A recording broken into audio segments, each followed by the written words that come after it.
what's your emergency?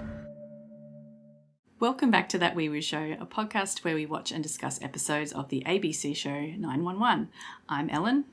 I'm Alice. And I'm Bex.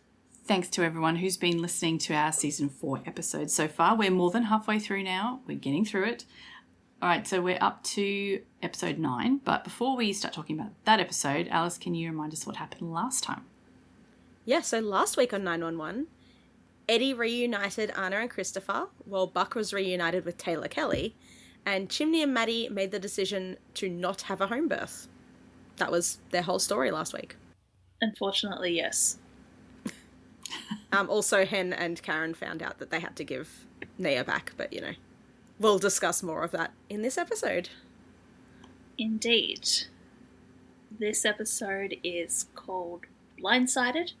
It originally aired on the 19th of April, and the official summary tells us that Athena and the 118 race to save lives after a drunk driver causes a deadly pileup on the freeway.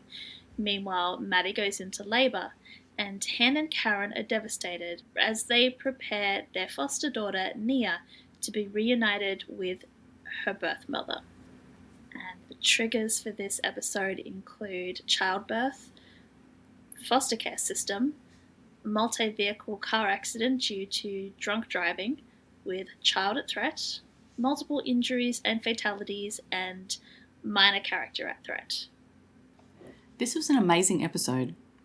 I was on the edge of my seat the whole time. It was amazing. I cried almost the whole way through. Oh my god. I've seen it before. I know what happens, and yet I, immediately was, almost crying. I was like, what the hell? Yeah, it's tense as, incredibly tense the entire time. Amazing return for the season. Because remember, they had a break. Yeah, considering what happened last week. Yeah. Oh, this is the first after a break. That's right. Yeah. The last episode was 4 weeks ago or 5 weeks ago or something. Spring premiere or something. Which is why we went from Maddie being sort of discussing giving birth to her being 42 weeks pregnant. That was quite a time jump. Yeah, very ready to go. Oh, yeah. She's ready to pop. And she's okay, so we're starting out with Jim and Maddie, and we go through a series of little clips where Maddie keeps thinking that it's time. Or Maddie makes a noise and Jim goes, "Is it time?" And Maddie's like, "No." I do. And the first one's great because literally Maddie makes a noise and Chim's just like, I'm awake, and rolls off the bed and hits the floor. He falls right out of bed. I love that. And he's like, "Is it time?" And Maddie's just like, "No," and just rolls over and goes back to sleep. And Chim's just like, "What the hell?" I don't know why she's still waiting for it all to happen at 42 weeks. Isn't that the end of the line usually? They just... Usually if, nothing is happening, then it's fine. I know one of my friends was induced because the baby was showing, some issues, so they wanted to get him out. Whereas I was 2 weeks late because I was just chilling. And they were like, "Yeah, it's fine." When I started actually having issues, then they were like, "Okay, fine." And I ended up being an emergency C-section because inducing did nothing. Right. But yes, 42 weeks is overdue, but as long as mum and baby are healthy, because she is, as Maddie's mother helpfully pointed out, because she is high risk, I would have thought that they would have induced her by now. But, yeah. I guess that's not as funny. So, especially with her anxiety over not having Chim there, not having her doctor there, it would have made sense for the doctor to go, "Okay, fine, we will induce you on this specific date so that I can be there." Yeah. But yes, then we didn't get the humour of, Maddie almost giving birth in the 911 dispatch centre. Yeah. It's a very, it's definitely a trope. You had Friends when Rachel was super pregnant as well, and she was trying all the things as well. Oh, yeah. And the other thing that I found funny about this episode, we can talk about it later when she actually goes back to work, but by about the maybe even 36-week mark, even before that, I was like, I'm done. I can't go to work anymore. We'll get all into American healthcare when we get down to there. Oh, yeah. But I sit at a desk all day. It's not like I actually move around much, but I couldn't sit like on my chair for that long. It was hurting me. And getting in and out on the train, obviously I had to get the train then. Ooh. Being on the train while pregnant would be awful. Yeah, it sucked. I hated it. I remember one day I was the same. I'd have to take the train in to the city. I'd be at my desk all day. Thankfully, we had standing desks, so I could shift from standing up to sitting down, and then train all the way back. And usually in heels. And there was one particular day where the train was packed and nobody would give up a seat for me. So I stood for an hour on the train. Oh my God, that's awful. I when was you're not in pregnant. tears by the end of the trip. Yeah, no thank you. That's awful. I can't believe you wore heels while pregnant. That sounds like a nightmare. That's like an extra thing, yeah. Yes. Like, I have a phobia of pregnancy as it is, but that sounds even worse. It's a very uncomfortable time. Meanwhile, my dog's been pregnant, and she was also quite uncomfortable at the end, yeah. She told me. She didn't have to work. Maddie is having Braxton Hicks contractions the whole time, which is like false labour. Like, you get some contractions, but they do... finish. They're non-productive contractions. They don't actually do anything. Well, they help to move the baby down, I think, to get ready in it, but not actually actively go into labour. I did find the scene where it's 42 days and 3 weeks pregnant, and they're in the car racing. 42 weeks and 3 days? Yeah. You said 3 weeks. It's like, that's a long... 3 weeks, well. 42 days and 3 weeks. No. All right, let's try that again. The scene where they're in the car, Maddie's 42 weeks and 3 days pregnant. Albert is driving them to the hospital, and Maddie's just like, wow, I thought labour was going to hurt more. This doesn't hurt a bit. It's not even that painful. Only for them to get to the hospital and then immediately turn around and leave again because today is not the day. Yeah, it's just Braxton. Yeah, today's the day. Today's not the day. So we go through like day by day. So we have a caption that comes up saying like 42 weeks pregnant and then 42 weeks one day. So the first day, Maddie fully drinks a bowl of like spicy soup and then is like, ooh, and Chim's like, oh my God, is it time? And Maddie's like, yes, to pee again. There's a lot of peeing when you... Then we go 42 weeks and 2 days, and Maddie calls out to Chim, and Chim's like packing the hospital bag, and he literally just like throws the onesie that he's holding. He's like, I'm coming. Is it time? And Maddie's trying to do yoga on the floor, and she's stuck. Like, she's just stuck in a position, and she's like, get me up. So yeah, she says they've tried pineapple, raspberry tea, spicy foods, and now exercise. And Chim's like, what's next? And Maddie just goes sex and like throws her shirt at Chim, and he's like, why didn't we start with that one? Because when you're like 40 weeks pregnant, you don't really feel like having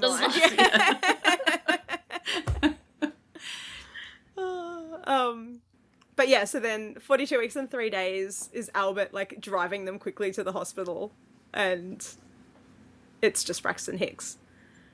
And then we get the title card. So yeah, the whole first part is just great. It's all just humour. It's all just Maddie being Maddie, which is great. Mm-hmm.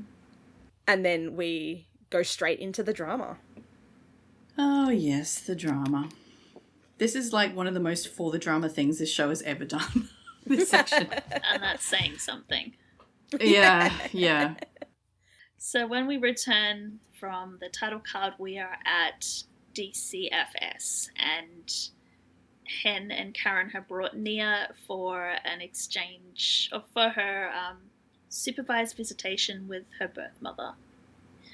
And so while the aide, Carly, who we've seen before, takes a crying Nia out of the room to see her birth mother, Deirdre talks to Karen and Hen about, she wants to talk to them about scheduling overnight visits.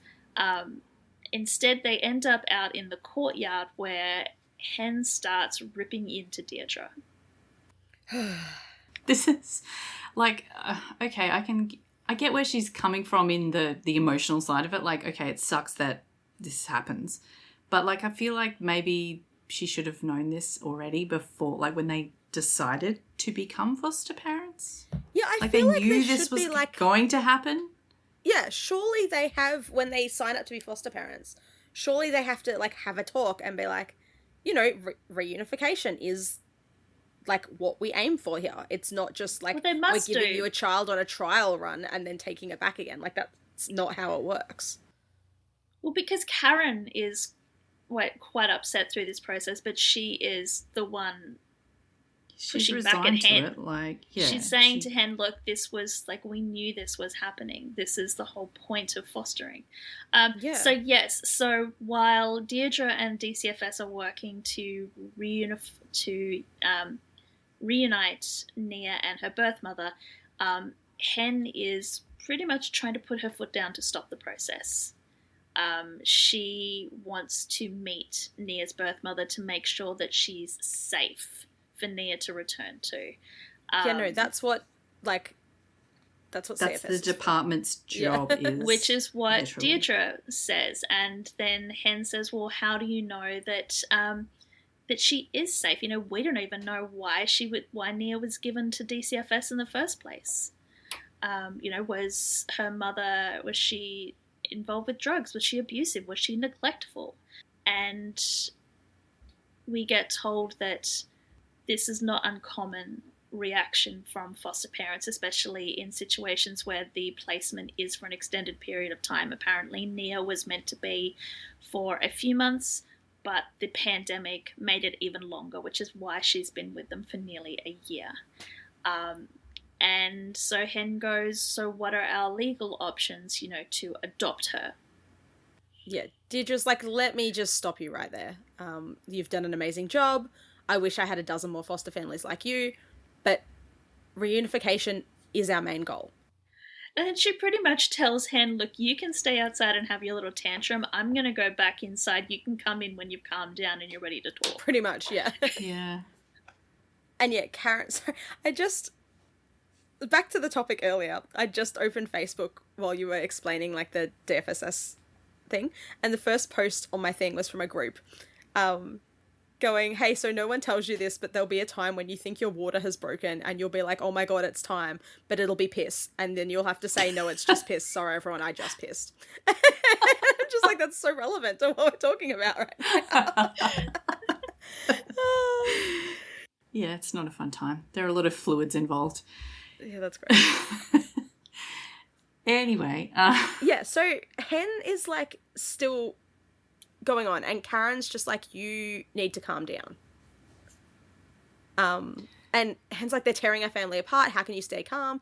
Karen's like, because this is what we signed up for. Like, we knew this. Yeah, I feel like Hen...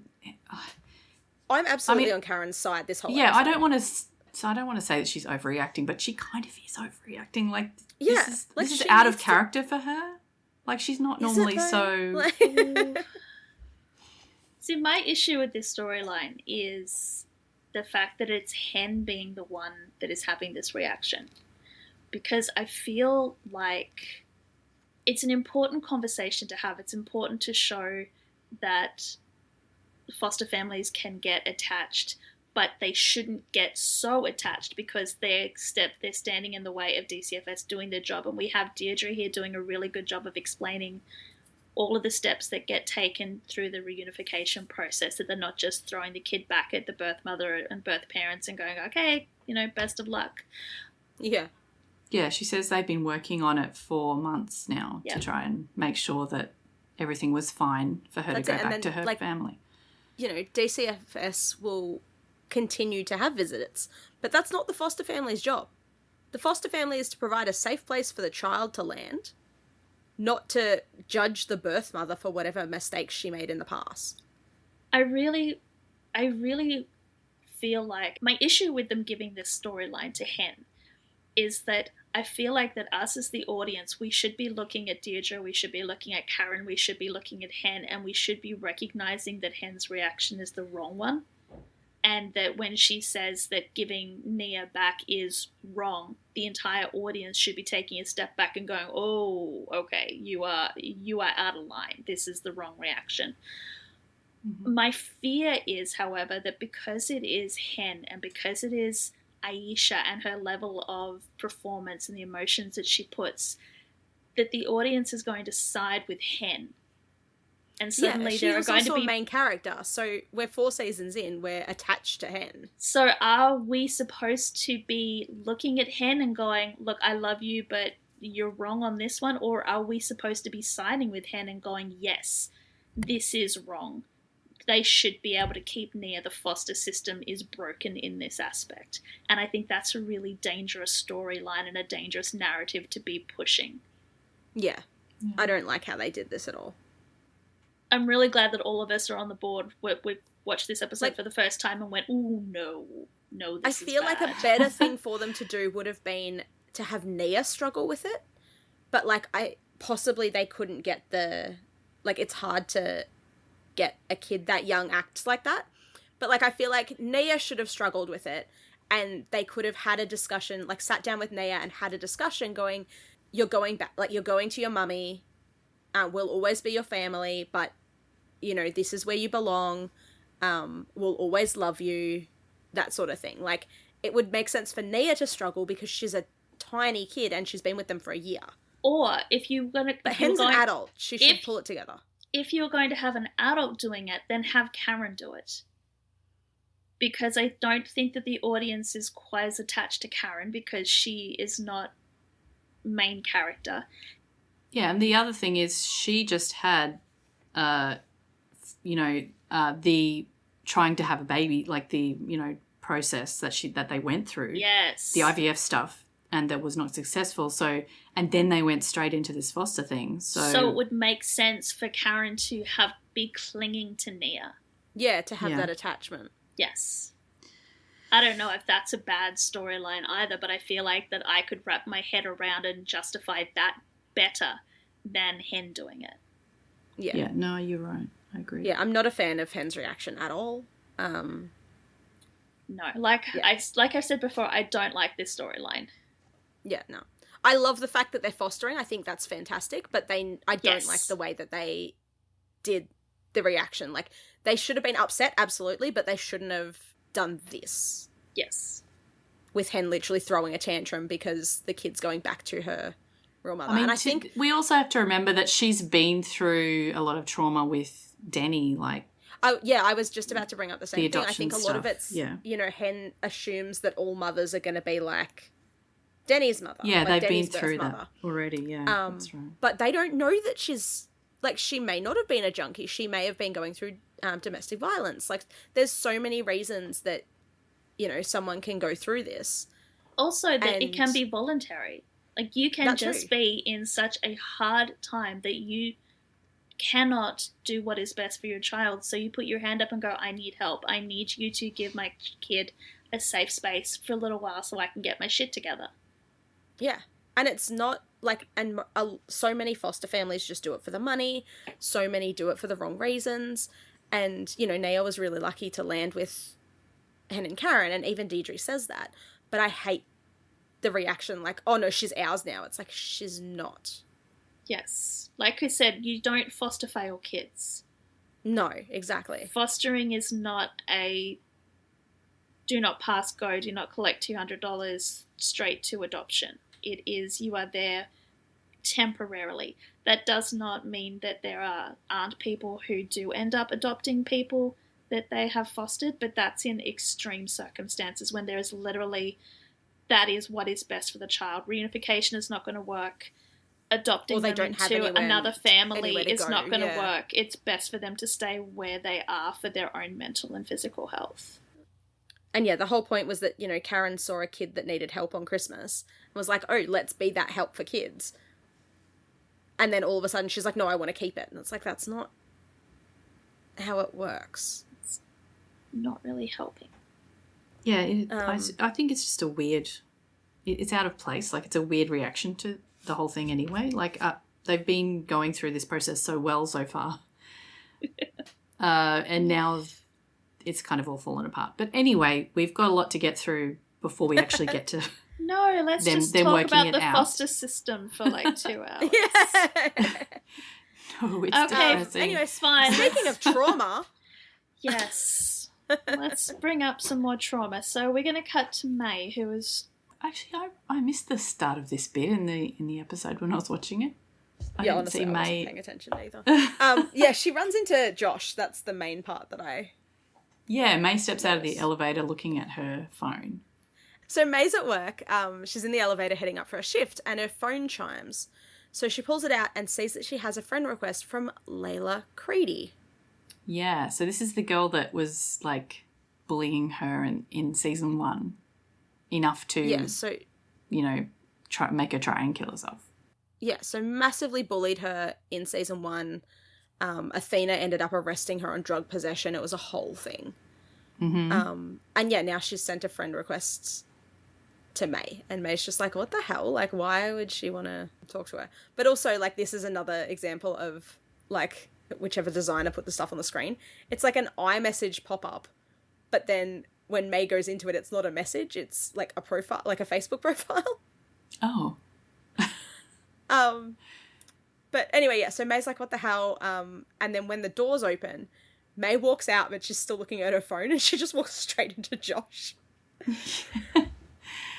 And she's like, she immediately starts apologizing. But yeah, Josh is like, I'd say we'd need traffic lights there, but I'm pretty sure you'd have barreled through those too. Like, are you okay? Because yeah, May's just still like staring at her phone. And she sort of gives like sort of an explanation to him. Like, obviously she doesn't want to go into it in detail. But she's like, yeah, I just got this friend request from someone I used to go to high school with that caught me by surprise. And Josh's reaction is the best though. Because he's like, a whole 7 months ago, how time flies. Oh, I did laugh at that. I love Josh. Yeah. So I was like, no, she transferred out a few years back after bullying me and making my life a living hell. And Josh, who I'm sure has also been bullied in his time, is like, do you want me to respond to her? I'll think of a few choice ideas of where you can stick her friend request. May decides she's going to ignore it. It doesn't matter what she has to say. It's been 3 years, doesn't matter what she has to say anymore. And Josh is like, yeah, you go, girl. This is where Maddie's gone back to work, and I'm just like, why are you there, Maddie? Why? Yeah. Why are you there? So then we cut to the break room, and Maddie's... And Linda says exactly the same thing. Linda just goes, you sure you should be working nights? I'm like, yes, exactly. No, I'm with Maddie. The staying up all night it's good practice because you're not going to get any sleep once the baby's there, so you might as well, slowly not get practice. Any sleep before the baby's there? Yes. Because otherwise it's too big of a shock when you go from, a nice full 8 hours to suddenly waking up every 2 hours or 3 hours if you've got a crappy sleeper. So you may as well just not get a full night's sleep beforehand, so you just resign to the fact that you're not going to sleep for the next, how old are they? 12 years? Makes me very glad I stuck with dogs, thanks. But wouldn't you want to take the time now to sleep as much as you can? Yeah, that's what I did. I was like, screw you, I'm going to sleep. No. Linda's like, you make me feel like I should be calling OSHA to report a labour violation. And Maddie's like, don't say labour. But yeah, she's having contractions constantly, but she's like, oh, they're not real ones. They're just Braxton Hicks. I've been having them all week. And every time I think something's going to happen, nothing happens. So Linda changes the subtext and asks if they have a name. And we get some more great Maddie. So Maddie makes this thinking face, and we as the audience, we flash back to a previous day in time when Chim and Maddie were trying to think up names, and it looks like they were going through a list. So Chimney's on the couch reading through names from Maddie to Vito as she's pacing back and forth behind the couch, and they're all P names. Yeah, so Piper? No. Poppy? No. Princess? No. That's a dog's name. She's just giving them giving him looks for everyone. Yeah. Priscilla? No. And Chim's like, well, that's it for the peas. And then Chim sort of starts asking her something else and then realizes Maddie's gone. And he's like, where are you going? And she's like, well, now I have to pee. And he's like, well, that's not my fault. And it turns out that Linda has kind of an ulterior motive in getting Maddie to pick a name sooner rather than later, because her mother didn't pick a name for her little brother until they were in the hospital. And she tells Maddie the story that she ended up naming Linda's little brother after the doctor that delivered him. Yeah, they were so thankful that... And Maddie's like, oh my God, what did she name him? And Linda just says... Norman. Which isn't a bad name. Like, it's a bit old-fashioned, but it's not awful. Unless you know what Linda's last name is, which is Bates. Yeah. So there is a man walking around Los Angeles. There's probably several of them, but we have a man walking around Los Angeles called Norman Bates. And I'm hoping for those of you who don't know, I'm hoping that everybody knows who Norman Bates is. But Norman Bates is the protagonist from the Hitchcock movie Psycho. What do we say? Protagonist? Antagonist? Main character? Evil dude? Who was based on serial particular serial killer. Was he the Ed Gein? Was he based after Ed Gein? Or is that another one? No idea. But basically, he was a serial killer. He kept his mother's desiccated corpse like in his house. Fun guy. Definitely want to be named after him. Yeah. So that prompts Maddie to fire off an angry text to Chim demanding that they need to have a name. Yeah, literally just sends, we need a baby name now, and then like a bunch of angry faces.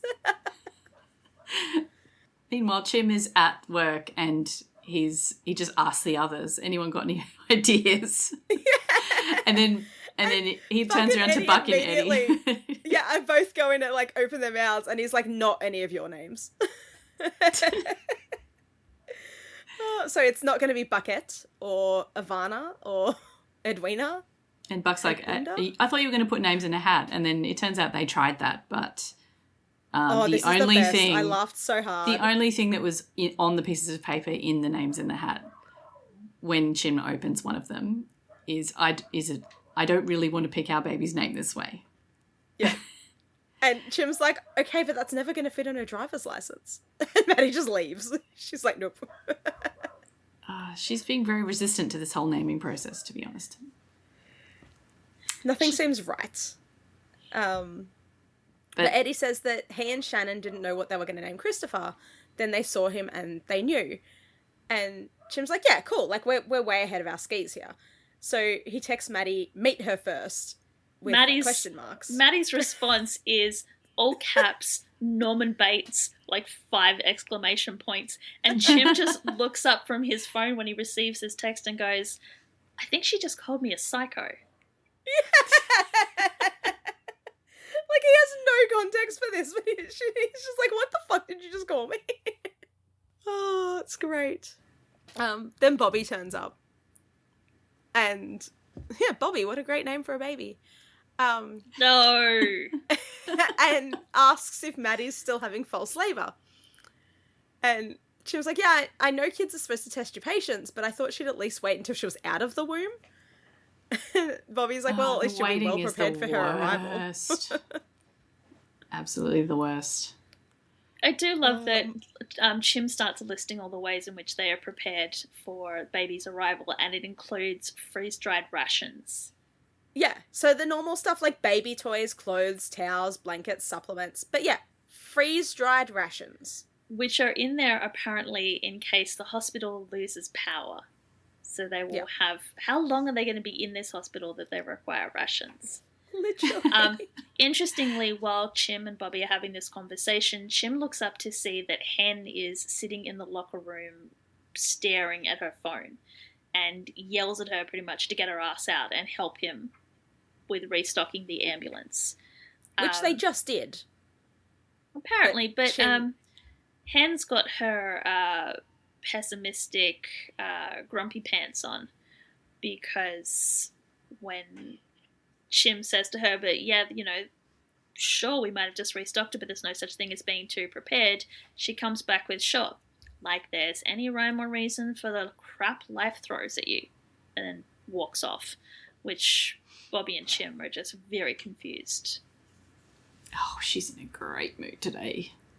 Such a great mood. Chim's getting it from all the women in his life today. Yeah. Yeah. So this isn't it doesn't really segue nicely in either for the main. We just cut to... No, we just go straight into it, yeah. We go straight to a 911 call. Where we hear a little voice asking whether this is the 911, the one that helps people. Oh my god, like I was already crying just at this part. And of course, the algorithm that handles the 911 calls realizes that this is going to be a major storyline, so they've routed it through to Maddie. Obviously. And we find out that this is Jacob, and his mum is acting weird. They're in the car, and he thinks that they're lost, but his mum is not talking to him. Yeah, I'm not sure. At first I thought she was having like some kind of a stroke or like a medical episode of some kind, because she's not responding to him at all. But it turns out later she's just drunk. It's interesting. They do a close up of her face, and then we get a cut from her point of view, and she's seeing double, which makes sense once you've seen the entire storyline. And once you have seen the entire storyline, you immediately recognize the look on her face that this is someone who is very, very, very intoxicated. But at this point, we have no idea what is actually going on. All we know is it just seems strange that she wouldn't respond to him at all. And like, she is veering all over the road because she's seeing cars, like she's seeing double vision, so she's trying to avoid the cars she thinks are in front of her, which are actually cars next to her. So Maddie tries to speak to Jacob's mum by asking him to put the phone on speaker. So she's trying to, man, this is 911. Like, please pull over and we can send you some help. But she just doesn't even do anything. She just keeps on driving. And poor Jacob's pleading this whole time. He's so upset. And this is amazing acting. My God, broke my heart. Acting. Like, this little kid, he's tiny. Like, they picked the sweetest looking child to play this kid. Yep. He's like got these wide eyes and he's got glasses. I feel like he's got glasses. I think so. Yeah, that sounds familiar. But and like these wide eyes and just looks so terrified. And he's doing just the best job at this. And like I'm like tearing up. I'm just like, this poor little kid. Someone save him. Yes. He's so scared. He is very scared because at this point, his mother, whose name we later find out is Rachel, is actually starting to hit the other cars. And then Maddie asks him if he can see where they are, and he says, we're getting on the freeway, but we're going the wrong way. And then they start getting cars actually coming towards them and veering out of the way so they don't crash head on. And, it's terrifying. It's so, ugh. Then we go to commercial. We come back to a series of 911 calls, all about what's happening on the freeway. The first one we get, there's a car on the freeway, it's going the wrong, and then the call drops out. We get a bang, then the dial tone. We get a second call that Josh picks up that says that there is a car driving all over the road. He swears that the driver is blind. And then we see multiple other dispatchers receiving other calls relating to the same incident. Yeah, May gets one. The rest of the dispatchers all get calls. At which point Sue kind of takes over, and because this is obviously going to be a mass incident. Because they're literally driving on the freeway, going quickly against the traffic. It's not a good thing. So Sue radios to LAPD and lets them know, like, roughly where it is. Maddie's still begging the driver to pull over immediately. So Sue, like, runs over to Maddie pretty much to help her out because she's obviously on the phone with the driver. She tries to get the freeway shut down. I guess they've tracked Jacob's call because they have, like, the map up. I'm not entirely sure how she knows exactly. They might Yeah, be... because she says to shut down the 710 North just after exit 43. I'm going to assume Yeah, I that guess other it people have must called have. in and have given exit numbers. So Sue is reading that as it's coming through. Or maybe Jacob actually managed to see a sign and tell her roughly where they Yeah, are. either way, they know where Yeah. it is. And then this is where Maddie's like, her son's with her in the car, his name's Jacob, and Sue radios going, please note there's a child in the vehicle. Jacob's still pleading, and I'm like crying and like covering my eyes. Yeah. Because cars are just coming faster and faster. They're swerving around. One car swerves to get out of the way and like spins around, and finally they run out of luck, and an airport shuttle bus comes straight at them and just hits them head on. Head on. Like I thought everyone was dead at this point. I'm just like, well, I guess that's it. But no, they're not dead, that we find out. It's fine. 911 still in history has not killed a child in present day. So, but Maddie doesn't know that. She hears that there's been Maddie's a crash. crying. And she is like, oh my God, they've finally had an actual crash. But then we get like a bunch of cars just running into the back of this bus, and the pileup is massive. Yeah, it just keeps going. Like Things are exploding. The car that ran into the airport shuttle starts like bursts into flames somehow. And it just, like, cars just keep hitting it. Like, how fast were these cars going that they couldn't... Leave a gap, people. There were a Leave lot. a gap. It felt like there were a lot of cars for slamming There were into a lot them. of cars. But It just keeps going. Like, they zoom out, and it's so many cars. Yeah. And leave a gap. Like, I've seen a couple that have been, like, 5 cars, that sort of thing, but this is massive. Like, it's insane. But, yeah, so the phone's still on speaker, but Jacob and his mum are both unconscious. And that's where they pan over, like, so many cars all on fire. Like, it's all awful. And so LAPD are on their way. Athena's obviously part of it as well. She's heading into the thick of it. When she gets there, the LAFD are already there. And Bobby's... I assume... She said she was going to rendezvous with the incident commander, and then she turns up and Bobby's there. And I'm like... Bobby's the incident commander, or is she just zeroed in on him? Yeah. I don't know, but I think Bobby must be the incident commander because he's the one that's telling... He's telling everyone what to do. Yeah. Yeah. So yeah, when Athena gets there, he's telling everyone to make sure that they stay back until the cars have been de-energized and all the airbags have been checked. It's a note for later. De-energized. But... yeah, so Athena asks what's the count, and there's 3 casualties so far and at least a dozen injured. And they're all very negative at this point. They're like, oh, this is because of one driver. This is the offending vehicle. Bobby's like, yeah, what's left of it? We're, like, working on getting in there. They're sort of not going very quickly. Yeah. Athena's like, oh, is there even anyone left to save? And Eddie says that no one's speaking. They can't see past the side airbags, but they have picked up a heat signature. So there's definitely a live occupant in the front and a smaller heat signature in the back. And this is where Athena is like, oh, dispatch says that they got a call from the driver's son, Jacob. And they're like, wait, the kid's still in the car? And then they start racing. So it's like, yeah, they at this point don't know that the driver's drunk. She could have just had a medical episode. And they seem to be like dragging their feet getting her out. And I'm like, yeah, there was a weird tone to start with, wasn't there? But yeah, I was like, this, I don't know, it just rubbed me the wrong way. They can't get the door open because the top of the car is too bent, but they eventually get a saw and actually just cut the top of the car off. Yeah, they do this, like the emergency services do this a lot. You'll see, because my mum was in the SES, and so she used to, like, work car crashes. Oh, and... yeah. When you see, like, a car crash on the news and stuff, like, the car will look absolutely mangled, but a lot of the time it's just from the jaws and saws getting the occupants out.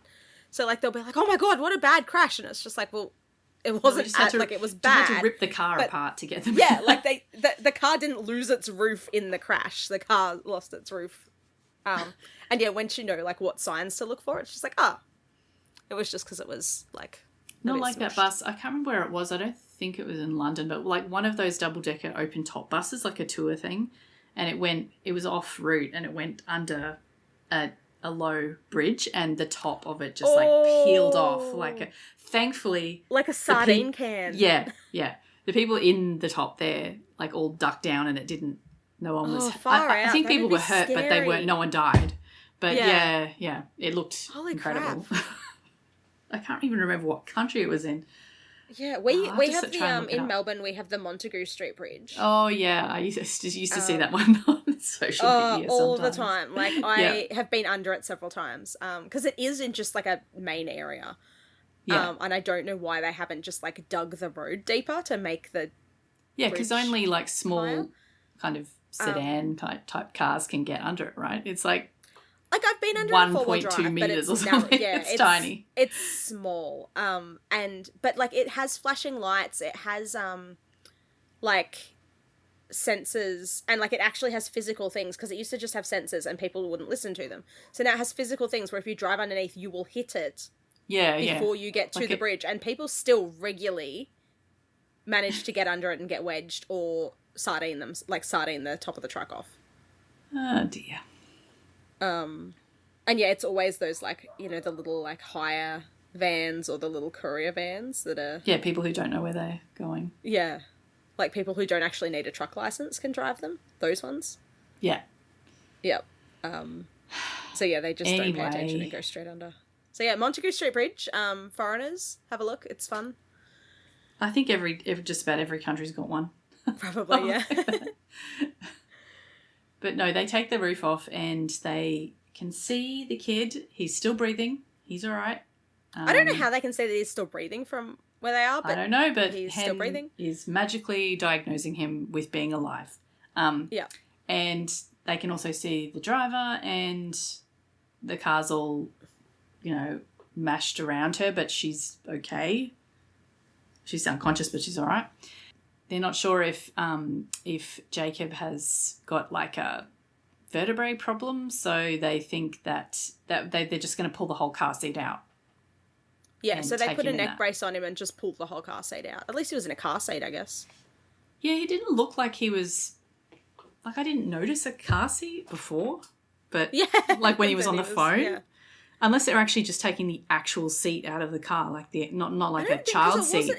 It was an actual car seat.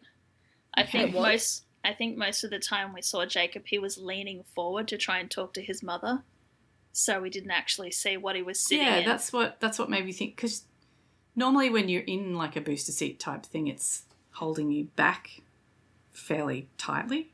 If you've got a 5-point harness, but if you're advanced to the booster seat where you can have the lap and shoulder sash, you can move around a little bit more. So maybe he was in that sort of booster seat. Yeah, so it looked like a booster, because it just looked like it was like the bottom bit. It didn't look like it had like a back on it. Okay.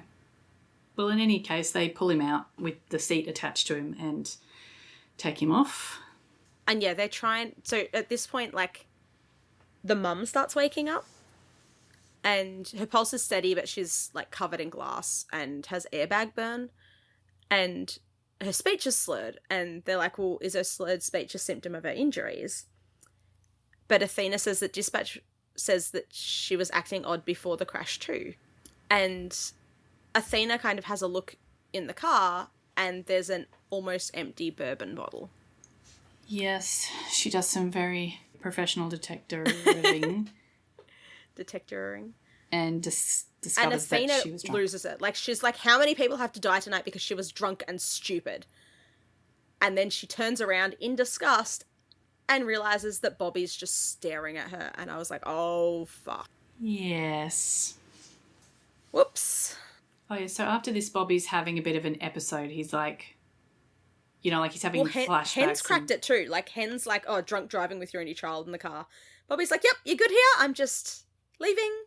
I got my own trauma to deal with. Can I, hand this over to you? And Hen's like, literally, I'm not good at all, but I got it because that's our job, right? So he walks off and he sees an officer from the 132 trying to help someone out of their car and yells at them. whether they disabled the airbag, because it doesn't look like he disabled the airbag. I don't know how Bobby can tell that from where he was. Yeah. Maybe they, like, deflate when they're disabled? I don't know. Because it's not that it's deflated, it's just because what happens next, because the officer from the 132 Renfro absolutely did not disable the airbag because it goes off. When Renfro tries explodes. It fully Like, is explodes. this a thing that actually happens? Yes. I guess so, because they'd have to have some sort of gas in them to Yes. to inflate them. It's why one of the first things that they have to do is disable the airbag so that this doesn't happen. So if you're a first responder or know how airbags work, please let us know. yeah, because I can't be asked looking it up tonight. So the car explodes, sends Renfro flying. It's a big enough explosion that it makes Bobby duck for cover as well. And when they eventually, the other officers come running to douse the car and put it out, Chim goes running for Renfro after he's checked in that Bobby's okay. And Renfro is, like, completely messed up his face. Extensive burns. Like, Chim has to peel his LAFD face mask off his face. And just, thank God it wasn't actually, like, it must have been very high quality material to not have melted into his face. Ouch.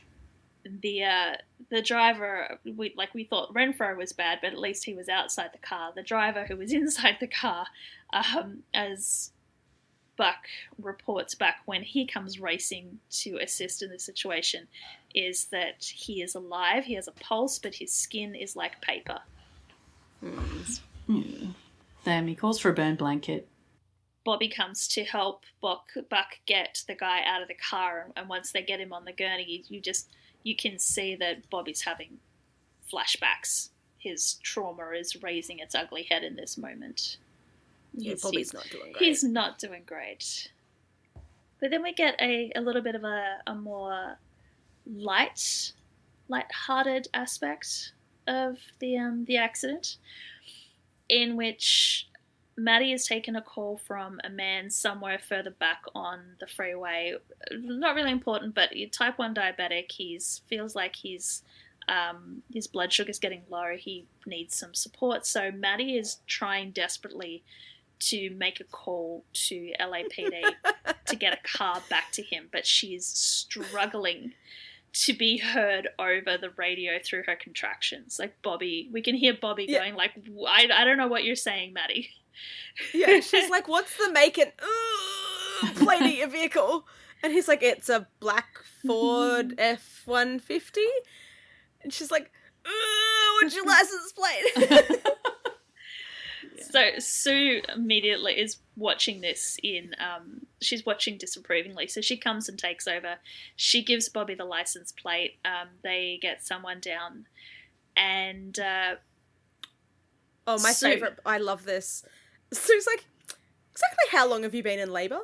And Maddie's like, hard to tell. Sue's like, weren't you a nurse? So she kicks Maddie off the floor. Maddie's excuse is that she's got an hour left of her shift, so she doesn't want to leave. Like, obviously they're busy. But also it blows my mind that Americans have to work right up until they have the baby. I mean, let's make it clear. It's not that they have to work right up until the baby. It's that they do not have the leave available. So if they stop working, they stop getting paid. So in order to keep getting money in, they have to keep working. They can't take maternity leave. Like, I have a friend who literally, so she's in the US. She's getting induced in 1 week's time. She's still at work. Yeah. I'm like, what? And she's like, oh yeah, like, I haven't been able to take a sick day even with the back pain and stuff because I need the leave for when I give birth. And I'm like, what the fuck? I think some people do get maternity leave, but not everybody. It's not as good as ours either. Like, I think the max is like 6 weeks. It really depends on who you work for, I think. Yes, very much and so. your insurance coverage, I guess, too. But yeah, like here, it's like, what, 6 months, 3 months or 6 months or a year? Yeah, it depends on... Yeah, there's a few depending factors. Depends on... you can take longer if your company will match the government maternity leave as well, and then you can decide, do you want a shorter period at full pay, or you can take like double the period but at half pay. The other thing is if you go back after, well, we've, I think, discovered this in future episodes. If you go back after just a couple of months or even a few weeks in some cases, I don't know how people do it because you're exhausted, and we'll find that out in a bit. But breaks my heart. I'm sorry, America. Maddie doesn't want to go, but Sue's like, "No, you're out. Go to the hospital." Basically, kicks her out. Yeah. They finally get the mother out of the crash, and they're going to take her to the hospital, and Athena is going to follow. And make sure that the hospital knows that they need the blood alcohol content as soon as she gets there. Which we do get a quick Eddie's is quite surprised at this. Athena says that she already has the warrant and it's going to meet them at the hospital. I don't know why do they need a warrant? Our cops just take the blood alcohol. I'm going to assume that it might have something to do with her she cannot consent. Maybe because she can't consent to having it done. Anyway, so before Athena disappears to follow the ambulance, she checks in with Bobby.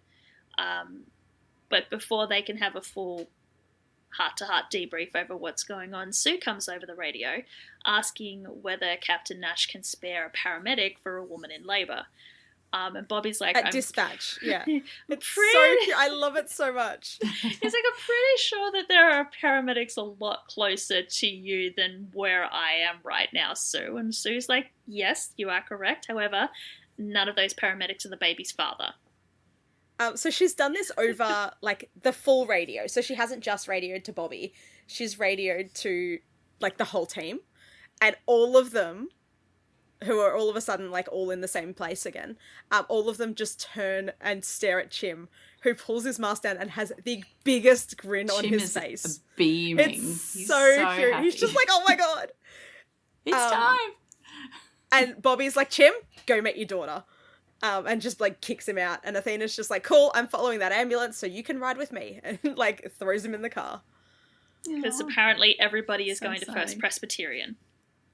Yeah, all of them. Except for Jacob, who went somewhere else. Maybe First Presbyterian doesn't have that good a paediatric surgery. I was going to say Jacob probably just went to a children's hospital. Yeah. But yeah, back at dispatch, Maddie's still straining. And she's like, yeah, that contraction was... that one was less than 5 minutes between... So he's like, yeah, you think you've still got another hour left in you? And she's like, eh. Josh is basically making her, forcing her to get in the car. He's like, we're going. Here are your things. Yeah, Josh has grabbed her handbag. His car's downstairs and ready, clearly. I feel like he feels like a getaway driver. He's already, got the car, at the stairs. And he's just like, yep, let's go. Josh is, at panic stations at the moment. He's like, oh, literally, my God, it's so happening. Good. I love it. He's just like, oh, my God, oh, my God, oh, my God. And, yeah, Maddie asks about Chim. Sue is like, yep, he's got a police escort. He'll meet you there. Maddie's like, it just feels like it's going so fast. And Josh is like, you're 9.5 months pregnant. It's not that fast. I love this bit because they get to the hospital. Athena and Chim get to the hospital. And Chim's getting in the elevator and he says to Athena, wish me luck. And she goes, before the doors shut, she's like, here's a word of advice. If she tells you to shut up, you shut up. And Chim's like, okay, copy that. I'm like, that's good advice. So while Chim heads up to obstetrics, I'm guessing, maternity, wherever he's going, Delivery suite. Labour and delivery, yeah, that's probably a better term for it. Athena overhears a conversation that's happening at the nurse's desk where a man is demanding to see somebody in the hospital. And Athena goes over to make sure that everything is okay because apparently the man is there to see Rachel Hawkinson, who is the mother that they have pulled from the freeway. but he doesn't know any information. All he's been told is that she is at this hospital, that she and his son were in an accident. She's at this hospital. He's at a different hospital, and he's being told that he can't see his wife. And when Athena tries to talk him down, and he continues to demand, "I want to see my wife," Athena lays down the law and says, "You can't do that because your wife's room is secure because she is in our custody while we investigate the cause of tonight's accident." And the man sort of looks at her and goes, "But the news said it was a drunk driver." And Athena just looks at him and goes, "Yes." And you just see all the fight leave the man. Yeah, he finally gets it. He's like, right. Right, so she was drunk. She was the drunk driver. And she was driving, and she had Jacob in the car, and she caused the massive accident. I feel so sorry for this guy. Oh, so do I. He calls, like a short amount of time passes, and he's called the other hospital to see how Jacob's doing. And apparently he's still in surgery, but he's going to go over there to be there when he gets out of there. But yeah, then he sort of tells Athena that she tried so many times to stay sober and it almost broke our marriage. And when Jacob was born, he thought she finally had a reason not to drink. But, he sort of says, "Is there any way that you're wrong about this?" And Athena says, "No, she had a blood alcohol content of 0.28 when she arrived, which is 4 times the legal limit." And then she says that would account for her disorientation when your son called 911. And this just breaks Jacob's dad. He's like, "Jacob was the one who called 911?" And he just bursts into tears, and so do I, because this is so heartbreaking. But yeah, so he's blaming himself, I think, at this point as well. That's interesting. So sad. I was just curious because Athena says that the BAC was 0.28, which is 4 times the legal limit. Mm-hmm. Our legal limit's 0.05.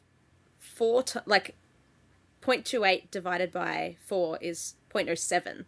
So I'm like, is she rounding, or is the legal limit in California just more than... I'm assuming she's rounding. I doubt it.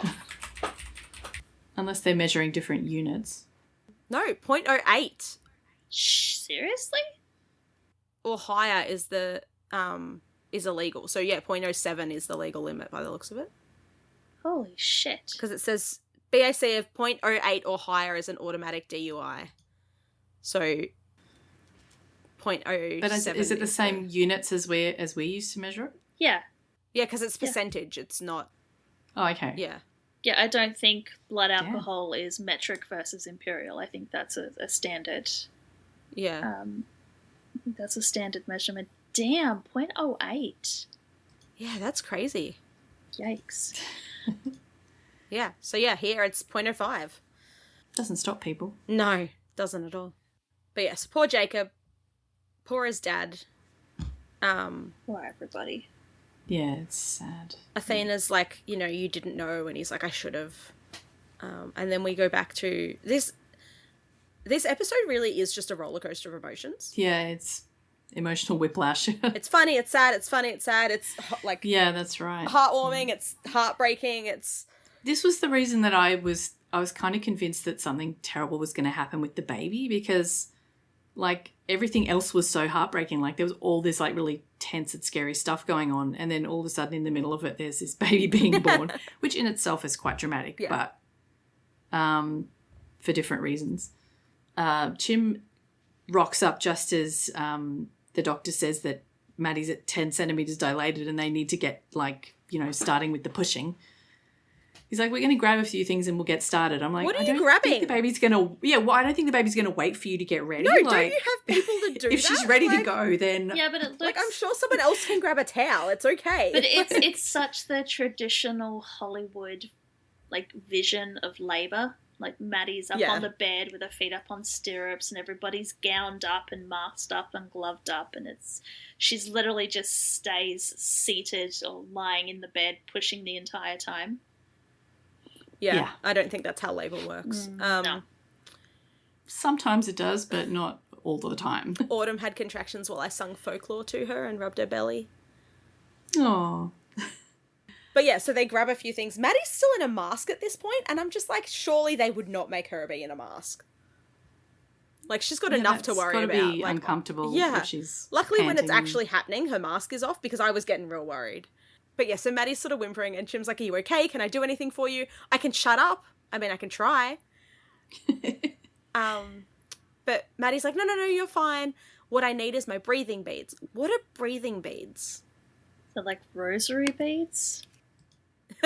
She's doing the Hail I'm guessing Marys. it's like something to do with like like the breathing pattern, like that you're supposed to do to calm yourself down. Like you have a certain number of beads of one size, and then the next, like I don't know. I'm not exactly They help sure. sync mind, body, and breath. It's literally, you're gonna laugh, but it literally is a rosary. It's a string of Yeah, it's for counting. It's a string it's of for counting beads. breaths. Yes, except but this is an important part because the baby bag is not with Chim. He's left it in Albert's car. But when he calls Albert to try and get him to come and bring the bag to labour and delivery, they get Albert's voicemail, which is that this is Albert Hahn. Please do not leave a message. That's what texts are for. And I resonate very strongly with Albert's voicemail. I have to set up my voicemail again, and I'm so tempted to make it this. So tempted. To just be like, "Hello, this is Alice. Please do not leave a message. That's what texts are for." Yeah, I like it. But Chim's like, he's probably sleeping. Maddie gets over it pretty quickly. They don't think anything of it, and at this point Dr. Heller comes in and says that they're ready to go. They get Chim into a gown, so they're kind of distracted. Meanwhile, we cut back to 911 for a 911 call, funnily enough. Who would have thought? May has stepped up and taken over a station, and the 911 greeting has changed because it's not 911, what's your emergency? It's 911, are you calling about the pile-up? I'm guessing they're getting a lot of calls about it. And the caller says, his voice is very faint, very weak, says, "Yeah, I think I was in it." And May's like, "Well, there's first responders on the scene and working, you should be able to see them." The caller responds that he doesn't see anyone. And we can see that from their point of view, there's just trees and the airbag in front of them. They can't see any LAFD people. May questions whether they're injured. And it's at this point we see that the caller is Albert. And his face is covered in blood.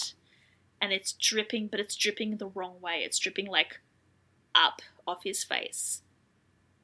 And when he reports to May that, yes, he's bleeding quite a bit, he sort of follows the blood that's sort of dripping up off his face, and it's hitting the ceiling of the car, except at this point, the camera spins and we realise that the ceiling is now the floor and Albert is pinned upside down in his car. Oh, poor Albert. And we cut to commercial, and then we come back from commercial to hear that I just have to say quickly, I was so mad when I rewatched this. Like, thank God I knew what was happening, but I'm pretty sure it got spoiled for me the first time I watched it too. Because when May goes, 911, are you calling about the pile-up? Because, the voice is off screen, it captioned that May said 911. And then the captions was like, Albert says, yeah, I think I was in it. And I was like, what the fuck? I noticed that when I was watching the biggest... it's the reveal. Don't just fuck... Oh, I was so mad about it. I didn't have the captions on, so that was a reveal for me. But yeah, I did notice that when I was captioning it, that the captions did spoil the big reveal before it actually got revealed. Only by 10 seconds. Yeah, but still, the shot is so well done. It is really well done. You're seeing it from his point of view, and he's looking around, and then they pan out, and then the camera spins. Oh, it's so well done. Who directed this? David Grossman. No, Marcus Stokes. Good job, David. Oh, David. I thought that was last week. David was last week. That's why his name was stuck in my head. This was written by Andrew Myers and directed by Marcus Stokes. Yeah, excellently framed and put together, this bit. Oh, there you go. He also directed Fallout, which is the one with the radioactive waste truck inside the tunnel. Bobby going all hot. Yeah, which I really liked the first time, but then the second time it didn't really hit because I knew that it'd be fine. So yeah, he's good at tense. Good job. So yes, so back to poor Albert. I did like this, that the first time we heard all the 911 calls, that first call where there's a car on the wrong side and it gets cut off, we now learn that was Albert. Yeah, we now know it was Albert, yeah. Yeah, it's such a throwaway thing. And the great thing is that even when you go back and watch it after knowing this information, it is Albert's voice making that call. You just don't realise it's Albert's voice because it's not captioned. Yeah, it goes back so quickly. The writer of this episode too, I just went and checked. The writer of this episode wrote Ocean's 911 and The Taking of Dispatch 911. Oh, right. Yeah, we plus like Andrew. a lot of other ones. Yeah. Andrew's a good writer. We like him. Oh my god, he wrote Buck, Bothered and Bewildered. Yeah. I'm pretty sure great. we had... I don't know who I've had this conversation with. I'm sure we have the conversation every time he writes an episode, but like... I'm pretty sure we've had the conversation that he's like the Bobo of 911 as well. Yeah. So yes, so Albert made that 911 call. The reason that it got cut off was that he swerves to avoid Rachel. He gets T-boned and gets spun off, and he flies off the freeway, which is why no one has found him, because he's literally not on the freeway anymore. Not on the freeway, and also not part of the big pile-up. He's actually before it. Sue calls back to Bobby and says that they've received a call from a driver who says he was in the pile-up. And Bobby is like, I'm pretty sure we've cleared everybody. Are you sure? Are they sure they were in this crash? So at this point, Sue decides to ask May, why don't you call them back and see, like, get some more details? And of course, the phone goes to voicemail, which is great because May recognizes the name, and she goes back to Bobby and says, Bobby, the call came from an Albert Hahn. Isn't that Chimney's brother? And at this point, the rest of the 118 again have all gathered together. It's amazing how they do that in this episode. Anytime there's a big plot point, they all just kind of gravitate towards one another. To be fair, like, they're waiting because they're like, oh, there might be someone trapped in the car. So at this point, they're waiting for. I know, but every single time there's a big there's a big story point. They're all back together. They're just little ducklings. They're following their Bobby. Leave it alone. So Bobby asks if May is sure that it's Albert, and she said, yeah, I heard his voicemail message. Buck grabs the radio at this point and says, what was the voicemail message? And so May recites it. He said his name is Albert Hahn. He said not to leave a message because Buck finishes, because that's what texts are for. And that's when Bobby believes that it is actually Albert. Yeah. Because, there might be 50, like, it's LA. There might be a lot of Albert Hahns. You don't know. But it's the exact voicemail. Yeah, if Buck knows that voicemail, then it has to be. Yeah, it's got to be Chimney's brother. So they start researching every single vehicle that they've just cleared. Yeah, and yelling for Albert. Meanwhile, Maddie is pushing. Jim's like, this is really it. Today's the day. And Maddie's like, shut up. It's like, okay. Yeah, he's like, copy that. So the next couple of minutes are cutting back and forth between the freeway and the hospital and Albert and Maddie. Yeah, so Buck says that they've been up and down the road twice and he's not there. Then the main reason why I started fucking sobbing is because they're like, oh, we're just going to play To Build a Home, which, is very traumatic of a song. So I'm sobbing as soon as the opening notes start. Yeah. It's definitely a choice. Bobby gets an idea and says, dispatches is Captain Nash. The very first 911 caller who reported seeing the vehicle, which exit were they calling from? And May looks and says that it says exit 43 exit ramp. And they're at exit 46. And that's when they realise he wasn't in the pile-up, he was in front of it. And so they race to get to exit 43. Then we go back to the hospital and Maddie's still pushing. She has a break for a second. Chim goes to change the towel that he's like dabbing on her head. And she's like, he's go literally anywhere. got a rolled up towel that he is patting her forehead with. He's keeping the sweat out of her eyes. It's fine. But the other thing is, like, all this time, like, Maddie is, yes, straining and pushing, whatever, but she's also kind of smiley and chatty and, like, at some points. And I'm just like, no. That's not how it went with you, no? No. Like, if you're in the pushing stage, then, you know, it's pretty relentless and quite painful. But anyway, the other thing, the fact that this doctor's name is Dr. Heller, every time I see that name in the thing, I'm just like, oh, it's one of us. Dr. Heller to build a home place. Who's the Destiel fucker on the... I know. It's all here. All right, so they get to exit 43. They yelling for Albert. They can't see anything. And then Buck notices that there are tire tracks heading off the side of the road, and he's like, look over here. So they run over and they see the car upside down. I got to mention too, like, the directing is really good. Buck puts the flashlight like on the car, and as it goes over Albert's face, it quickly cuts back to the hospital where the doctor goes, I can see the head, you're doing great, keep going. Like, it was a really good segue, because as soon as you see Albert's head, they go, I can see the head. And it's just like, oh my God, get back to Albert. Like, he's dying. What are you doing? Yeah, this next sequence... Yeah, he's dying while this other thing is being born. They do cut back and forth, and what happens in one scene is kind of carried over to the next scene. And yes, isn't it funny that this is not the first time that this show has had a situation where someone is being rescued while someone else is giving birth? And the birth and the rescuing coincide to the fact that... What was the other one? The mudslide. Where you had Chimney giving birth. Oh, Chimney that was this season as well. Holy shit. Chimney giving birth? Oh my God. I missed an episode. When did Chimney give birth?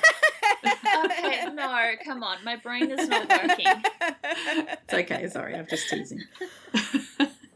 Oh, the mirroring. Oh, yes. That's what frustrates me about this show, is that we have amazing episodes like this, and then we have episodes like last week. What was last week? Exactly. Oh, it was the one you didn't Breaking like. Point. That's right. Yes. Speaking of last week, just quick segue. While Maddie's, halfway through labour and Albert's dying. After we recorded last week, I've been listening to the How We Made Your Mother podcast, which is literally the podcast about How They Made How I Met Your Mother. And it's one of the co-creators and and Josh Radnor, who played like Ted, so the main character. And they were talking about the New Year's Eve episode. And they were having like this big laugh because when they rewatched it, they're like, a lot of this doesn't make sense. Like, there's a whole storyline where they, like, two of the main characters can't contact each other, and they just keep saying that it's because the circuits are jammed. And they're like, what circuits? This is 2005. It's not like there's people in the thing, like, plugging in things and they've, like, lost the wire. Yeah, the telephone cables. And they're like, yeah, maybe the reception was shit, but, like, why didn't we just say something about the reception? Like, why did we have to say circuits are jammed?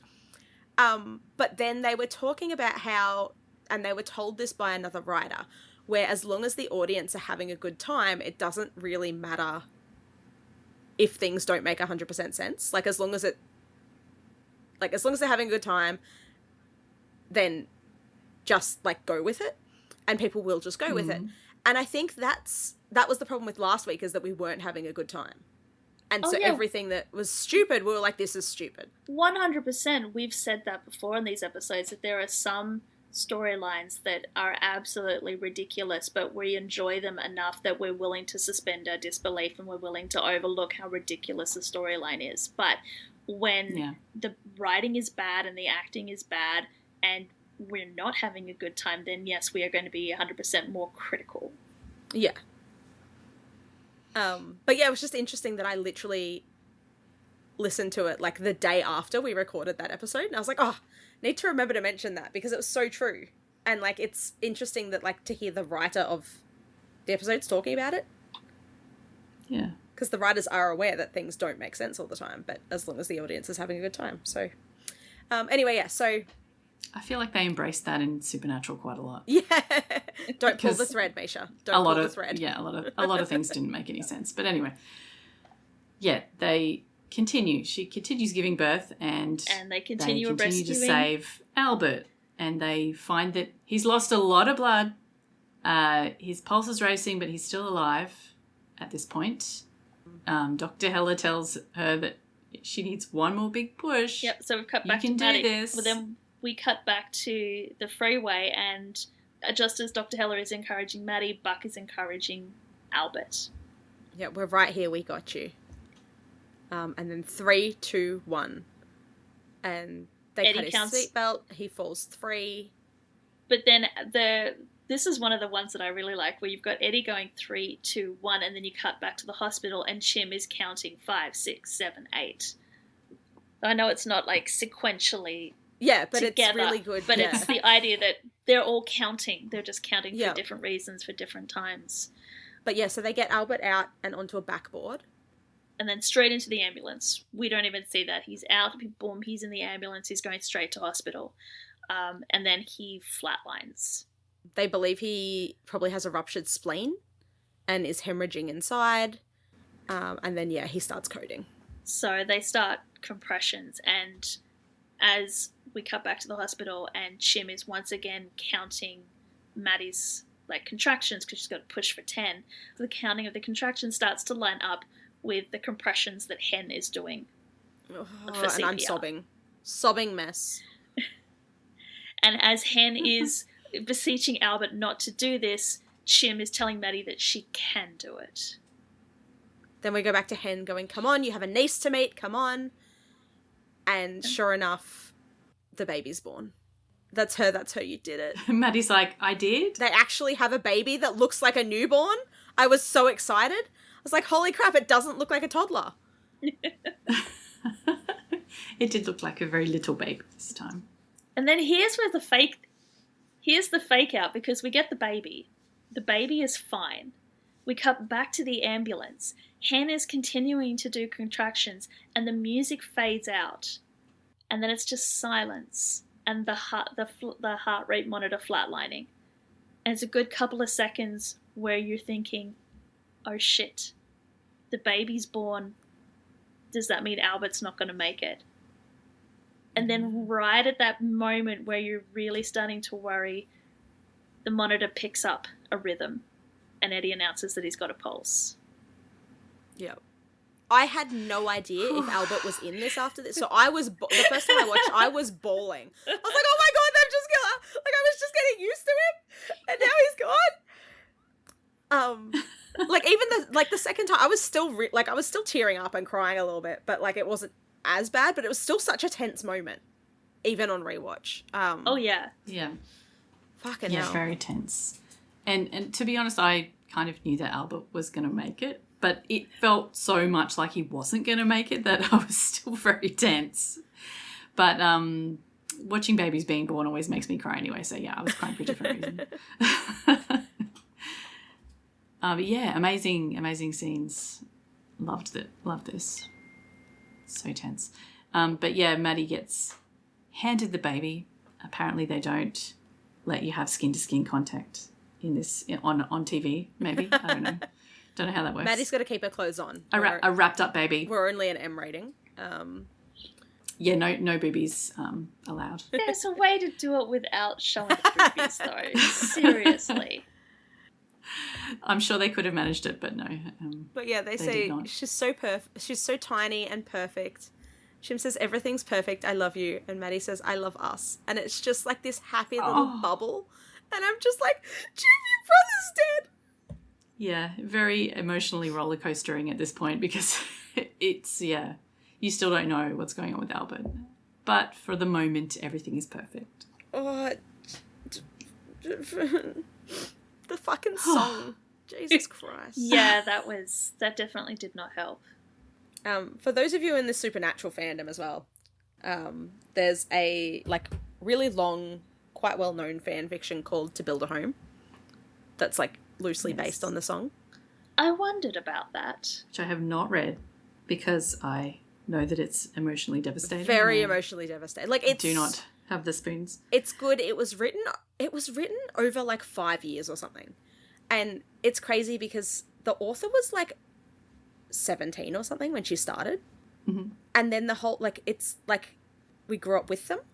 Like, there'll be like, you know, a month gap and they'll be like, oh, sorry, like this happened in my life. So it's really cool because you get like Cass and Dean's life, but also the author's life, which is cool.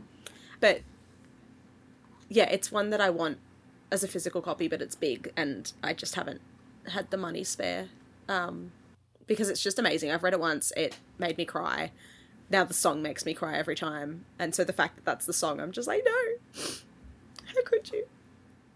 We are going to jump back to Dispatch pretty much just to further May's storyline slightly to lead up for next week.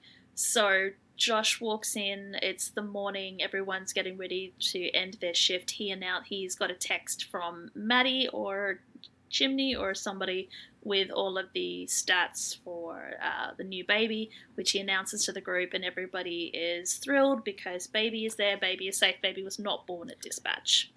Baby was 6 pounds and 1 Yay. ounce, and I was like, that's real small for a baby that was 2 weeks overdue. Yeah. Or 2.5 weeks overdue. But then I remembered that Chimney and Maddie are both tiny people, so... That's a good point. But yeah, like, I was 2 weeks overdue. I was a lot more than that. Yeah, so the birth weights range from 2.5 to 4.5 kilograms, apparently. So for this baby to be 2.7 is very small. Yeah, it's tiny for a 2 week overdue baby. I don't think they know what babies are supposed to weigh. No, I don't think they do. Anyway. They are both very small people, so that's fine. That's that they're on the slow side, or on the slow side, on the low side of being normal. Yeah. But yeah, they're very excited that it wasn't born at Dispatch. So everybody heads off for wanting bottomless mimosas, I believe, is the general consensus of where they're going. They do invite May to go with them, but number one, May wouldn't be able to drink. Number two, she's pretty sure that if she were drinking, she would fall asleep at the table. And number three, she's still preoccupied by that friend request in her phone. Yeah, her phone dings again, and she, like, opens her phone again, and it's still Layla's friend request. It's like, why is it buzzing you? Yeah, and that's pretty much the scene. It's everyone at Dispatch knows that the baby's born. May is still preoccupied with this friend request with Layla, and that's it. Yeah, but they're all happy that the baby's born, so... The more interesting scene is the next one, which is we cut to Presbyterian, where Buck is roaming the halls, clearly looking for someone with a bag in his hand. Oh, this scene. And Chimney, for some, like, sixth sense reason, looks up and sees Buck in the hall and leaves Maddie's bedside to meet Buck out in the hall because there's no visiting. There's a strict no visitor policy at the moment. And Buck's like, yeah, I know, but Chimney is just off on another planet. He's so happy. All he wants to talk about is Maddie and his new daughter. He's not even sort of paying any attention to Buck, except when he turns back around, he notices Buck's got a bag in his hand and he recognizes the bag. And he's like, hey, that's Maddie's hospital bag. Where did you get that? Is Albert here? I mean, he is, but not in the sense that Chimney means. And because it's a hospital and because it's this timeline, Buck is wearing a face mask, so he has to use his body and his eyes to just convey what he's trying to tell Chim without actually using words. And Oliver does an amazing job because, yeah, he literally, like, his shoulders just completely sink and his entire body just deflates like a balloon. Then we go back to our least favourite storyline of the episode. Yes, because while Buck left the 118 after getting back after the call and headed to the hospital, Hen has headed home. And the first thing she sees when she gets home is is a tiny little pink suitcase next to the door. Because today is the day Nia is going to go to her birth mother's for a overnight visit. And while Karen is doing her best to put on a brave face, she's making pancakes for everybody, Hen's just like, nope, I've had an absolute shit night. I need Nia here. I'm not letting her go. And when Karen tells Hen that, we can't stop this, she lashes out at Karen. Yeah, and Karen's Tracy, I guess the actress, does such a beautiful job of this. She's like, she bursts in, her eyes well up, and she's like, you think I don't want to fight this? Like, we can't fight it. There's nothing we can do. And Hen's like asking her, why? What? Tell me why you don't want to fight this. She's like, there is no fight. I'm barely holding on to this. Yep, she has a mother. She's not ours, even if we love her like she is. Yeah, she's barely hanging on, and please don't make me do this alone. And so then Hen is a bit, sad that she made Karen sad. I'm glad Karen said it. Go, Karen. You fucking tell her. So then the kids, there's noise in the background, and Karen has to go and deal with the kids while Hen stands there looking ashamed of herself a little bit. As she should. Mm. And Nia is happy that Mama Hen is home. Just to, really sort of twist the knife. Oh, right. Yeah. But yeah, it's sad that these guys have to have a fight every now and then to make the drama, for the drama. I don't like to see them fighting. Yeah, our mums are fighting. So while they're fighting, Chimney is still in the hospital. He is still sitting beside a bed, but this time he's sitting beside Albert's. And he's talking to Albert, trying to get him to wake up, including asking Albert what he thinks that they should name the baby, because the baby doesn't have a name, and suggests maybe they could call it Alberta or Albertina. Pauses to wait for Albert to going, you fucking idiot, that is not a name that you give a child. But of course he doesn't wake up at this point. There is a long monologue which we love when they give Kenny.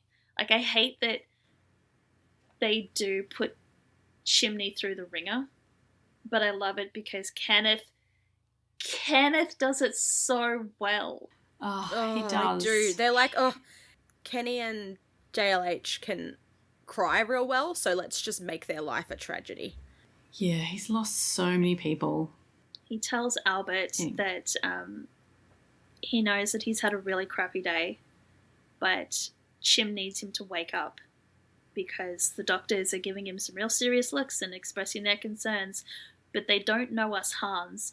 We're excellent healers. At which point my brain went, wait, Chim, didn't your mother die of cancer? And then another part of my brain went, yes, but she wasn't a Han, so she doesn't count. I mean, accurate, but ow. I know. Anyway, that's where my brain went during this scene. Yeah. Of all the things to get hung up on, that's what my brain decided to get hung up on. But the point is that he's now accepted Albert as his brother. He didn't know when it went from being a biological fact to an emotional reality, but it did, and there's no turning back. And he now has everything that he's ever wanted. He's got a family of his own, and that includes Albert. And he tells Albert, this could be the best day of my life because I have a beautiful baby girl and my brother didn't die. Because in fact, he just woke up and told me that he was going to be okay. So just open your eyes, Albert, please. And at some point during this speech, he picked up Albert's hand and he's sort of holding Albert's hand. And at this last plea for Albert to wake up, he drops his head onto Albert's hand and he just starts sobbing. And of course, Albert opens his eyes. We get the little flickering first. Well, yeah, because it's not. It takes him a little while. It's not quite, for the drama He's enough that he waking up. wide awake immediately. They do have a little bit of realism where it takes a while for you to come to consciousness. Albert just whispers, "It hurts." Aww. And then we get Chim, who immediately looks up and starts stroking Albert's hair. He's like, "It's okay. Hey, we got plenty of time, little brother." And I'm just bawling my eyes out. I'm just like, "Oh my god, this is brother." They're like, "Oh, thank God, he's all right." He woke up. Okay, we're going to go check in with Bobby and Athena. Yes.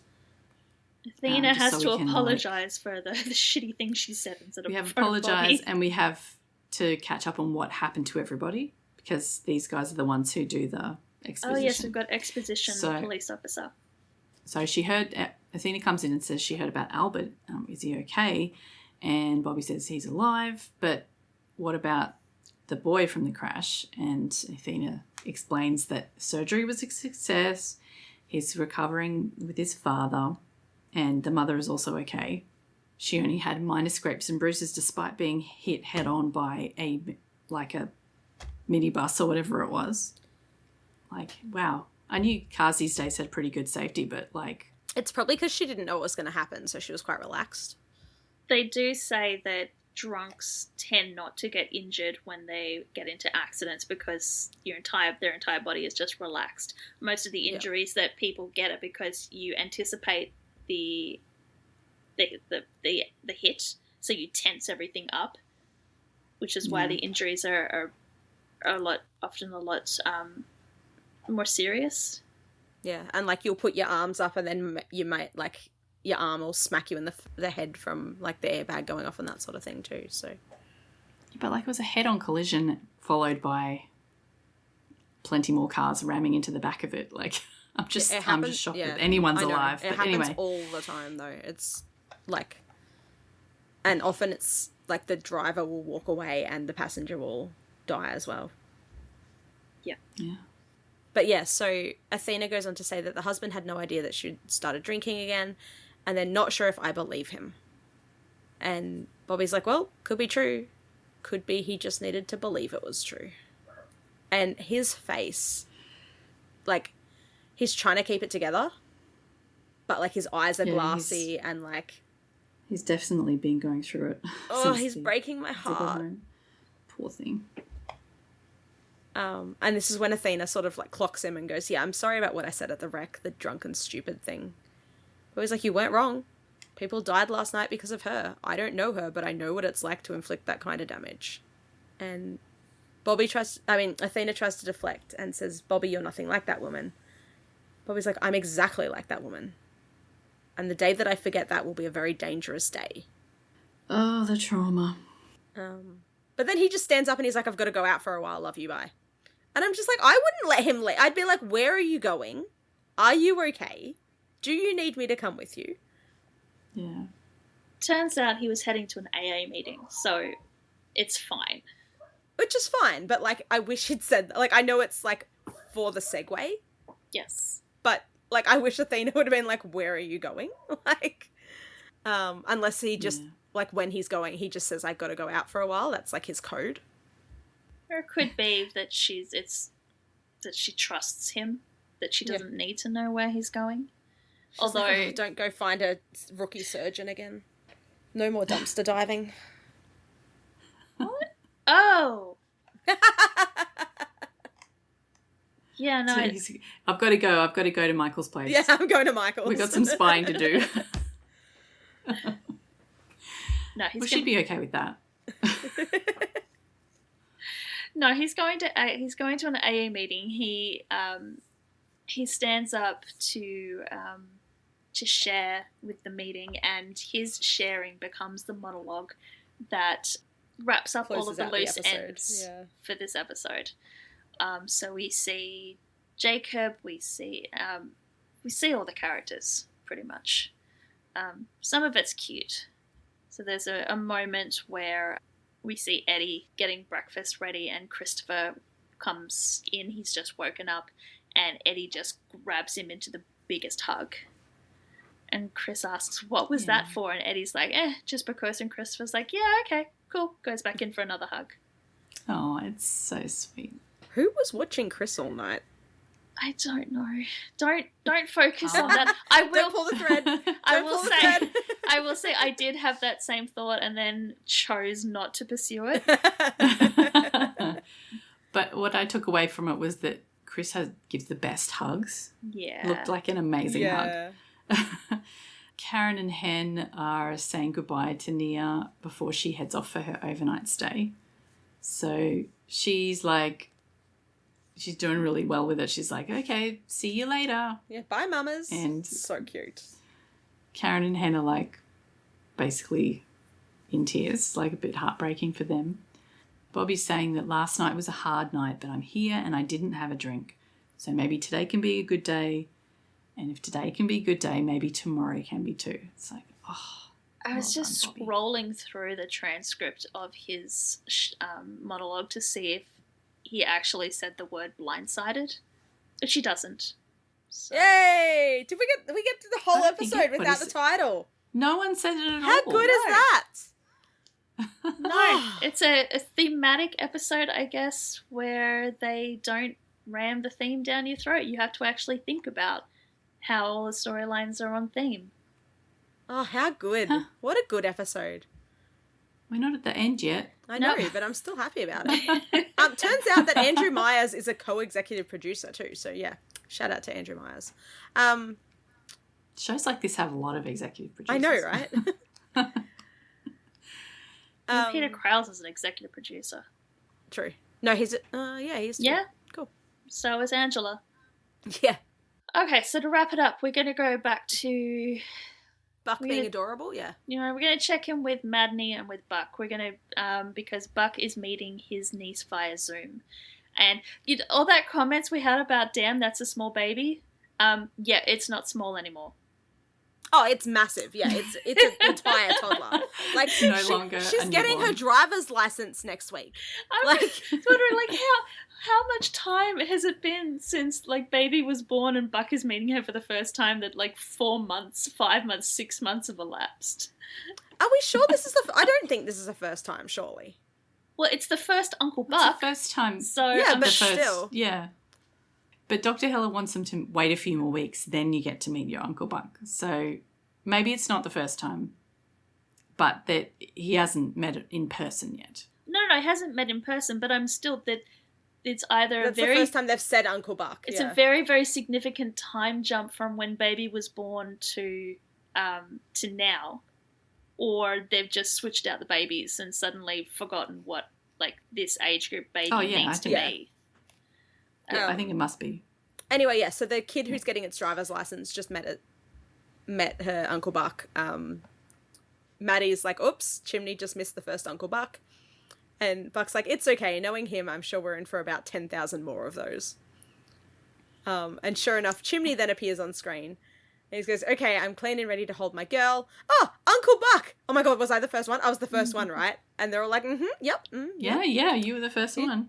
First one that said Uncle Buck. Good job. Yep. So they literally hang up on Buck.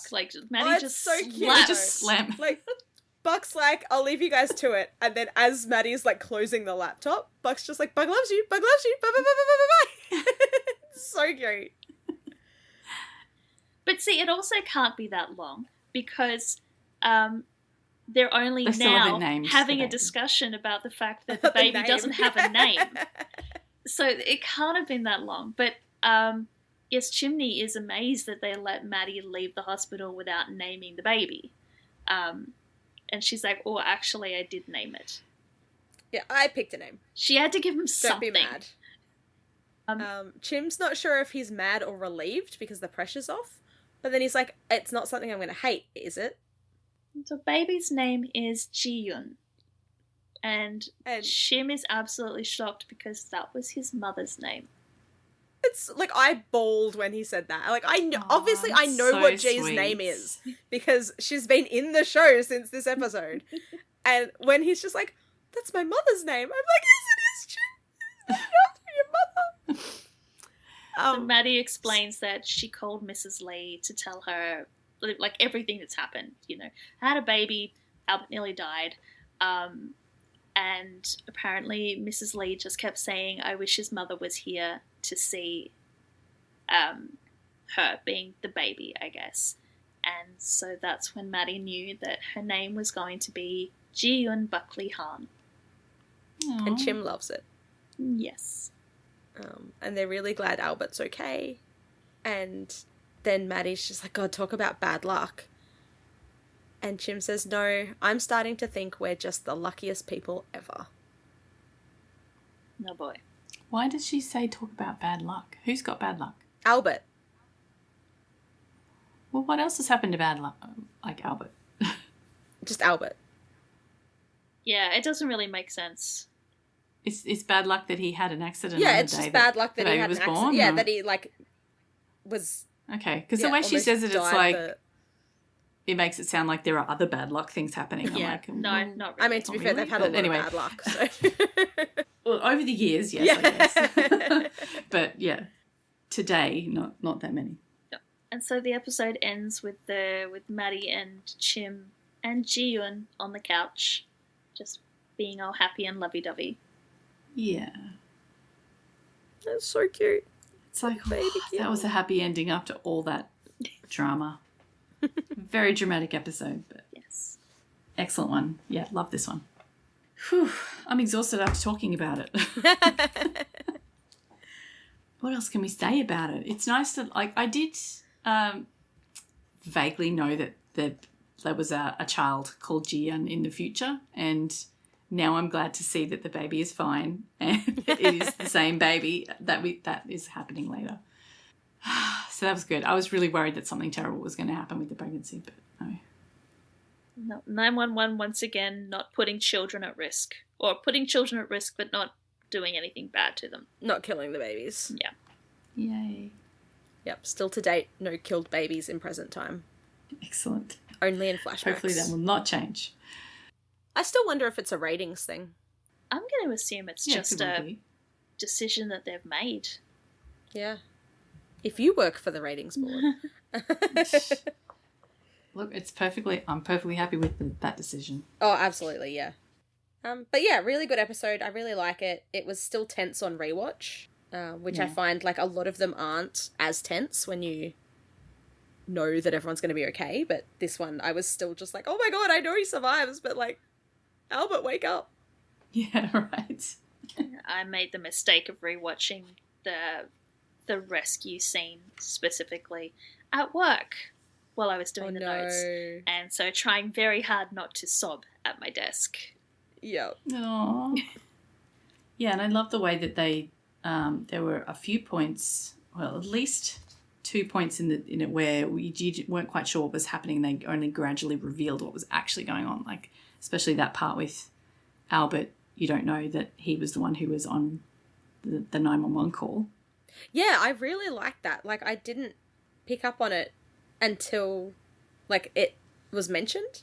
And then I went back and was like, oh. That was really well Albert's done. voice, yeah. Yeah. Yeah, really good episode. And that's what frustrates me, as I said, when the show is bad, because it can be so good. Like, I understand that they can't have, like, you know, big dramatic, like, sob fests every week. But some of the episodes are just so bad. All right, so what do we look forward to next week? I don't know if we're looking forward to it, but next week we have the episode called Parenthood, in which the 118 responds to a series of calls dealing with parents and their children, including a disastrous birthday party thrown by a mummy blogger. Meanwhile, Athena and Michael talk to May about her past suicide attempt, Chimney and Maddie adjust to life with their newborn, and Hen and Karen are emotionally shattered as their foster daughter Nia is reunited with her birth mother. So triggers for next week, we have assisted suicide, abuse of power, I'm looking at you, Hen, in their investigation of a biological mother after reunification, favourite bad parenting, cancer, flashback to May's suicide attempt, and just the foster care system in general again. Also, mummy bloggers. That might be a trigger for you. That is a fair trigger. Yeah. Actually, having seen this episode already. Yes, have we mentioned that Ellen has watched ahead? Yeah, so Ellen last night decided to watch the entire rest of the season. Yes, fair warning, I do know what's coming, but that's okay. Because it wasn't anything that's going to change the view of what happens in each episode. Like, we're so close to the end anyway. But I will say that I got a taste of what it's like to binge through without knowing what's coming, because I did not know anything about what was coming in this next episode, and it was a really difficult watch. That's a good point. I we wasn't do expecting. kind of spoil you for each episode because we tell you the summary before you watch it. And the triggers, yeah.